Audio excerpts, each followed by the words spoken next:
শংকৰদেৱ শিশু বিদ্যা নিকেতন ৰামদিয়াত উধুলি-মুধুলি পৰিৱেশ 30 সংখ্যক প্ৰতিষ্ঠা দিৱসৰ লগত সংগতি ৰাখি দিনজোৰা কাৰ্যসূচীৰে অনুষ্ঠিত হোৱা ৰামদিয়া নিকেতনখনত 50 গৰাকীকৈ প্ৰতিভাৱান কৃতিমান ছাত্ৰ-ছাত্ৰীক বঁটা প্ৰদান অভিনন্দন অনুষ্ঠান অনুষ্ঠিত হয়। নিকেতনৰ পৰিচালনা সমিতিৰ সভানেত্ৰী নীলিমা ভৰালীৰ সভাপতিত্বত অনুষ্ঠিত হোৱা পৰমা ডেকাই আধৰা সভাত ছাত্ৰ-ছাত্ৰীসকলক উদ্দেশ্যি নিৰ্দিষ্ট বক্তাৰ ভাষণ প্ৰদান কৰে কামৰূপ জনশিক্ষণ সংস্থাৰ কাৰ্যক্ৰম অধিকাৰী সবিত দাসে। ইপিনে সভাত অৰ্ধশতাধিক প্ৰতিভাৱান কৃতিমান ছাত্ৰ-ছাত্ৰীক বঁটা প্ৰদান আগবঢ়োৱা অনুষ্ঠানত উপস্থিত থাকে কেইবাগৰাকীও বিশিষ্ট ব্যক্তি, লগতে নিকেতনৰ আচাৰ্য সহিতে অভিভাৱকসকল। লগতে ছাত্ৰ-ছাত্ৰীসকলক উদ্দেশ্যি ব্যৱহাৰিক শিক্ষা প্ৰদানৰ লগতে এটি শিশু জুৰিলে কামৰূপ জনশিক্ষণ সংস্থাৰ কাৰ্যক্ৰম অধিকাৰীৰ দৰে মন্তব্য কৰাও পৰিলক্ষিত হয়। শিশু বিদ্যা নিকেতন ৰামদিয়া এই অঞ্চলটোৰ কাৰণে এক পৰিচয়। অকল ৰামদিয়াৰে নহয়, ইয়াৰ নিকটৱৰ্তী অঞ্চল কামৰূপ তথা অসমৰ শিক্ষানুষ্ঠানৰ ভিতৰত এটা পৰিচিত নাম শংকৰদেৱ শিশু বিদ্যা নিকেতন ৰামদিয়া। ইয়াৰ মূল কাৰণটোৱেই হ'ল যে 2007 বৰ্ষত এই নিকেতনখনৰ পৰা হাইস্কুল শিক্ষান্ত পৰীক্ষাত অৱতীৰ্ণ হৈ এতিয়ালৈকে 8 গৰাকী ছাত্ৰ-ছাত্ৰীয়ে শীৰ্ষস্থান পাবলৈ সক্ষম হৈছে। এয়াই নহয়, প্ৰতি বছৰতে দুজন সংখ্যক ষ্টাৰ ডিষ্টিংশ্যন লৈ এই নিকেতনখনে ৰামদিয়া অঞ্চল আৰু ইয়াৰ নিকটৱৰ্তী অঞ্চলত এক শিক্ষাৰ ধাৰাবাহিকতা প্ৰবাহিত কৰিছে।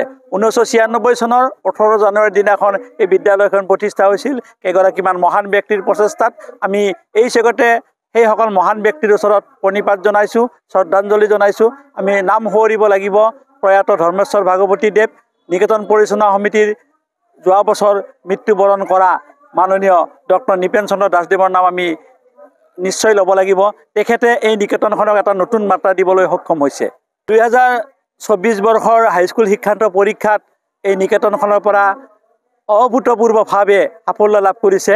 এই নিকেতনখনৰ 54 গৰাকী ছাত্ৰ-ছাত্ৰী অৱতীৰ্ণ হৈছিল। তাৰে 51 গৰাকীয়ে প্ৰথম বিভাগ লাভ কৰিছে আৰু মাত্ৰ 3 গৰাকীয়ে দ্বিতীয় স্থান লাভ কৰিছে। আৰু এই 51 গৰাকীৰ ভিতৰত 38 গৰাকী ছাত্ৰ-ছাত্ৰীয়ে ষ্টাৰ ডিষ্টিংশ্যন নম্বৰ লৈ উত্তীৰ্ণ হৈছে।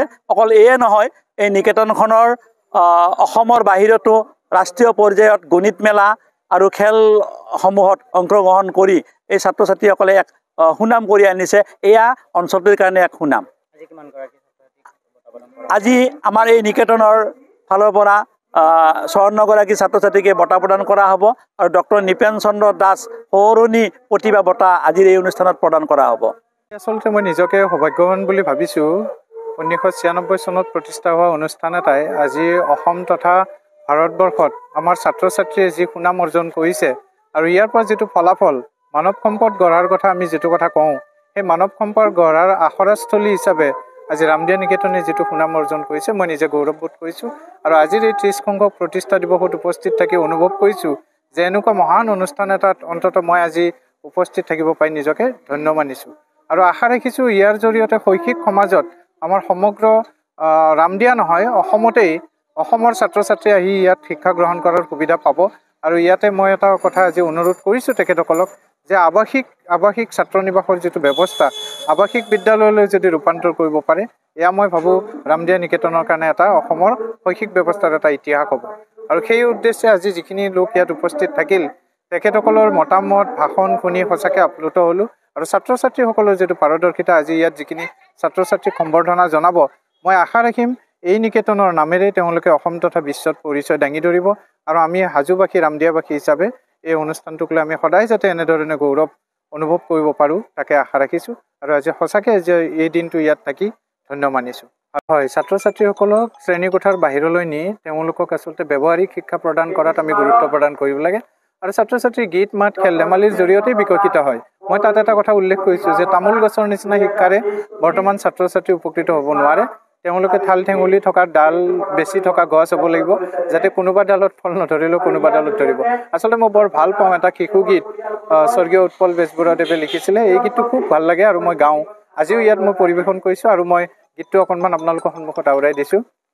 ব'লা আমি যাওঁ ফুৰিবলৈ যাওঁ, দলে দলে যাওঁ চিৰিয়াখানালৈ যাওঁ, ব'লা আমি যাওঁ ফুৰিবলৈ যাওঁ, দলে দলে যাওঁ চিৰিয়াখানালৈ যাওঁ।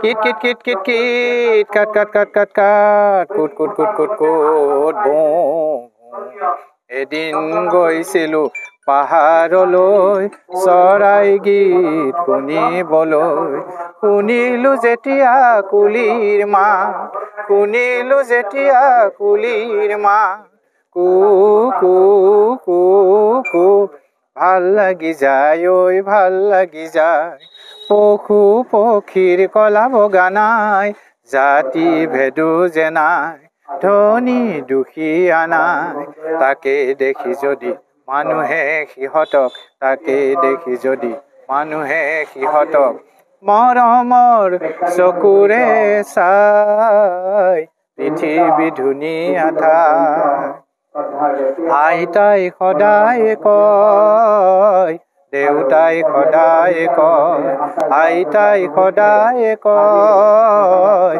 দেউতাই সদায় কয় পৃথিৱী ধুনীয়া ঠাই ঐ পৃথিৱী ধুনীয়া ঠাই যদিহে মানুহে কাজিয়া নকৰি যদিহে মানুহে কাজিয়া নকৰি থাকে হৈ ভাই ভাই পৃথিৱী ধুনীয়া ঠাই পৃথিৱী ধুনীয়া ঠাই ব'লা আমি যাওঁ ফুৰিবলৈ যাওঁ দলে দলে যাওঁ চিৰিয়াখানালৈ যাওঁ এই গীতটোৰে আচলতে ছাত্ৰ ছাত্ৰীক চিৰিয়াখানাৰ এটা পৰিৱেশ তেওঁলোকক আনি দিয়া হয় আৰু ল'ৰা ছোৱালীক বাহিৰলৈ উলিয়াই আনি আচলতে যিটো আমি জয় অফ লাৰ্ণিং আনন্দদায়ক শিক্ষা প্ৰদান কৰাত সকলোৱে মনোনিৱেশ কৰিব লাগে ধন্যবাদ